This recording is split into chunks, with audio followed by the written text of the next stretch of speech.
Multi dimensional poverty, बहुआयामी गरीबी जिसको कहा जाता है, उससे करीब 25 करोड़ लोगों को उबार दिया गया। सरकार का नया जुमला यह है, उठा लीजिए, इससे किसी को क्या समस्या हो सकती है? हम सब चाहते हैं गरीबी कम हो, हम सब चाहते हैं गुर्बत कम हो, हम सब चाहते हैं लोगों को रोजगार मिले, हम सब चाहते हैं लोग संपन्न हो। अगर सरकार का यह दावा मान भी लिया जाए तो इस देश में ना बेरोजगारी है, ना महंगाई है, ना भुखमरी है, ना आर्थिक असमानता है, सब चकाचक चंगा सी है। लेकिन जमीनी हकीकत इस दावे के बिल्कुल विपरीत है। और इस जुमले में, इस गरीबी के कम होने वाले जुमले में 4 बड़ी समस्याएं हैं। ये जो जुमला, ये जो दंभ भरा गया है कि 24 करोड़ 82 लाख लोग गरीबी से उबार दिए गए हैं, इसमें 4 बड़ी समस्याएं हैं। उन चारों समस्याओं को संक्षिप्त में पढ़ देती हूं और उसके बाद उसमें डिटेल में बात कर लेंगे। अगर गरीबों की संख्या घट गई है तो कंजम्पशन मतलब उपभोग लगातार घट क्यों रहा है? आज आप और हम अगर ज्यादा पैसा हाथ में आता है तो खर्चा करते हैं, लेकिन लगातार उपभोग इस देश में घट रहा है। अगर सरकार की ही माने और गरीबी की दर 11.7% पर आ गई है तो सरकार 11.7% का मतलब हुआ कि इस देश के 140 करोड़ में करीब सिर्फ 15 करोड़ गरीब रह गए। तो सरकार की क्या मजबूरी है? किस मजबूरी के तहत आपको 80 करोड़ लोगों को मुफ्त का राशन देना पड़ रहा है? और यहीं से साजिश की भी शुरुआत होती है और अभी उसके बारे में बात कर लेते हैं। नीति आयोग ने किस थर्ड पार्टी से यह आकलन कराया? क्या इसकी पुष्टि आईएमएफ ने, क्या इसकी पुष्टि वर्ल्ड बैंक ने, क्या इसकी पुष्टि किसी थर्ड पार्टी ने की? और अंत में सबसे बड़ी समस्या इस जुमले के साथ यह है कि नीति आयोग ने गरीबी नापने के जो स्थापित मानक हैं, जो स्थापित मापदंड हैं, जो क्राइटेरिया है, जो दुनिया भर में इस्तेमाल होता है, उससे हटकर 12 मानकों पे गरीबी नापी गई है। और यह कितनी विचित्र और कितनी विडंबना की बात है कि उन मानकों में से ज्यादातर मानक वो हैं जो सरकार की फ्लैगशिप योजनाओं पर आधारित है। लेकिन कहते हैं ना कि झूठ की जिंदगी, झूठ की जो अवधि होती है वो बड़ी कम होती है। इस सरकार की पोल इस सरकार के आंकड़े ही खोलते हैं। अभी थोड़े दिनों पहले एक ग्रोथ नंबर आया था, बड़ा सीना ठोक ठोक कर उस पर बात हो रही थी। उसी ग्रोथ नंबर पे, उसी जीडीपी नंबर में कंजम्पशन का भी डेटा आया। 4.4% इस वित्तीय वर्ष में कंजम्पशन की वृद्धि की दर है, जो 7.5% थी पिछले साल। मतलब उपभोग लगातार घट रहा है, उपभोग लगातार कम हो रहा है। और अगर इस सरकार की मानी जाए कि करीब 25 करोड़ लोग अब गरीब नहीं रहे, तो वो रोजमर्रा की दैनिक दिनचर्याओं की चीजें क्यों नहीं खरीद रहे? साबुन, तेल, कंघी, मंजन, ये सब तो दैनिक दिनचर्या रोजमर्रा की चीजें हैं। इनको बेचने वाली कंपनियां जो हैं वो हिंदुस्तान यूनिलीवर और आईटीसी जैसी कंपनियां हैं। और उस कंपनी की तिमाही दर तिमाही जो सेल्स है, जो बिक्री है, वो स्टैग्नेंट बनी हुई है, वो बिल्कुल उसमें शिथिलता है। मांग की मंदी उनके आंकड़ों में साफ दिखती है। ब्रिटानिया अपना बिस्कुट नहीं बेच पा रहा है। तो जब लोग कम गरीब हैं तो वो साबुन की टिकिया, सिर पे लगाने वाला तेल, मंजन, बिस्कुट क्यों नहीं खरीद रहे? तो साक्ष्य जो गरीबी के हैं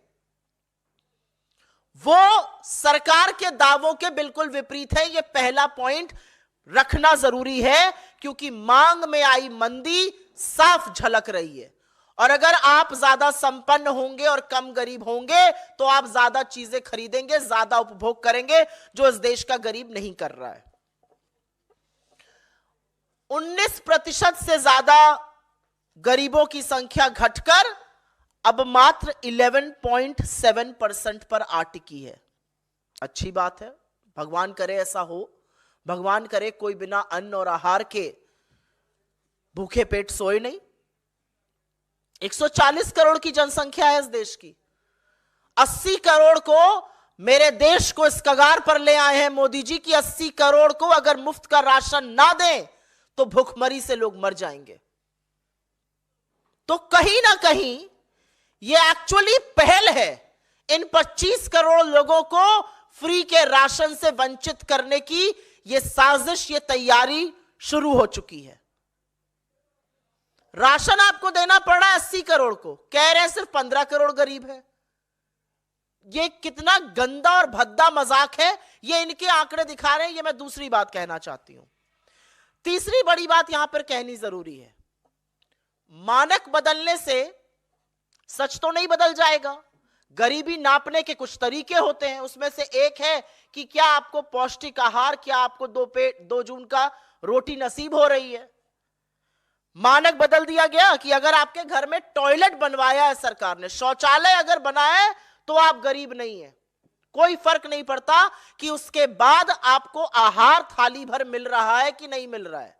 अगर किसी गांव में 5 घरों में बिजली का तार खिंच गया तो पूरे गांव को इलेक्ट्रिफाइड माना जाएगा और वो गरीबी के आंकड़े में जोड़ा जाएगा, वो गरीब नहीं रहेंगे। तो 5 घरों में अगर बिजली आ गई और अगर आपके घर में टॉयलेट बन गया, कोई फर्क नहीं पड़ता आपको खाने को नसीब हो रहा है कि नहीं हो रहा है, आप गरीब नहीं रहे। आपको इस सरकार ने संपन्न घोषित कर दिया है। चौथी और बड़ी बात, क्योंकि इनकी आदत है, बड़ा शौक है इनको, जब नेहरू से छूटते हैं तो यूपीए की सरकार पर आते हैं। यूपीए की सरकार के कार्यकाल के दौरान 27 करोड़ लोगों को गरीबी की सीमा रेखा से बाहर खींचा गया। पर यह हमने अपने कमरे में बैठकर आंकड़ा निकाला और ऐसा नहीं कर दिया। वर्ल्ड बैंक ने थर्ड पार्टी की रिपोर्ट की पुष्टि की, जो स्थापित मानक है दुनिया भर में, और ये ग्लोबल इंडिसेस के चलते जब वहां से पुष्टि हुई तो माना गया कि हां 27 करोड़ लोग गरीबी की सीमा रेखा से उबारे गए। यहां पर तो अपने ही मुंह मियां मिट्ठू बन जाओ, शंखनाद कर दो, बाकी काम तो चरण चुंबकों की मंडली कर ही देगी। असलियत यह है किसका सर्वे किया गया, सर्वे का सैंपल साइज क्या था। मतलब नीति आयोग ने खुद ही अनुमान लगाया, खुद ही सर्वे कराया, खुद ही रिपोर्ट बनाई, खुद ही रिपोर्ट को प्रचारित भी कर दिया और प्रधानमंत्री से लेकर भक्त मंडली तक ने खूब भोपू बजाया उस रिपोर्ट का। और अंतिम बात, जो मूल मुद्दा है, जो लब्बो लबाब है इस पूरे गरीबी के आंकड़े का, असल में मोदी सरकार गरीबों का मखौल नहीं उड़ा रही है, वो आप जैसे समझदार मध्यम वर्ग लोगों का, बुद्धिजीवियों का उपहास बना चुकी है, इस देश का मजाक बना रही है। और कहीं ना कहीं सिर्फ आपको झूठ प्रचारित नहीं किया जा रहा है, खुद भी आंखों पर पट्टी बांधकर झूठ को घोटने का काम हो रहा है। और यह इसलिए हो रहा है क्योंकि इसी आंकड़े पर नीति निर्माण होगा, इसी आंकड़े पर योजनाएं बनेंगी, यही आंकड़ा बताया जाएगा अभी से लेकर चुनाव तक और अभी से लेकर बजट बनने तक, अभी से लेकर नीति निर्माण तक। और इसी आंकड़े के आधार पर साजिश रची जा रही है इन 25 करोड़ लोगों को उनके गरीबी के जो थोड़ी बहुत राहत सरकारें देती हैं उनसे वंचित करने की। यह साजिश है इन 25 करोड़ लोगों को जो सेफ्टी नेट भारत सरकार को देना चाहिए और देती है, उससे निकालने की। कहा जाता है हिंदुस्तान में किसी भी बीमारी का इलाज करवाना बहुत मुश्किल, बहुत महंगा। गलत। आप शहरिया जनता फाउंडेशन के मेंबर बनो, बाइट मेडिकल कॉलेज एंड हॉस्पिटल आने वाले 5 साल तक आपका पूरा इलाज फ्री करेगा। धन्यवाद।